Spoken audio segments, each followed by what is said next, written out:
दिनामा डिंगा क्रिकेट पड़ियारे Denmark premier league season 9 गुरुवार उद्घाटित हो जाइछे।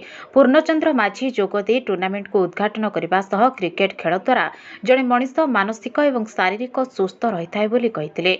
10 ओभर विशिष्ट यह टूर्नामेंट रे मोट 8टी टीम भाग नैथिबा बेले प्रथम मैच जय श्रीराम बनाम एएसक्यू फाइटर मध्यरे अनुष्ठित होइथिला।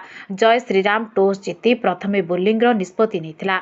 अमित माझी, सुमित राणा, मनोज माझी, कार्तिक माझी, रजत कुमार माझी, महेश्वर माझी प्रमुख सक्रिय सहयोग करथिले। फेब्रुआरी 9 तारिख में फाइनाल मैच अनुष्ठित हेबो बोली आयोजकों पक्षरु सूचना दिया जाइछे।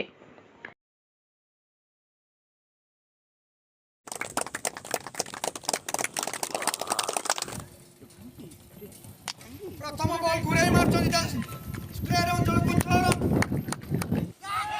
जोर तेत्र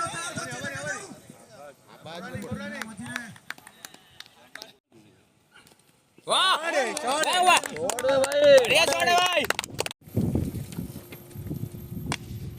मुनी घुराई मारछन लंगन अंचल पावले को छक्का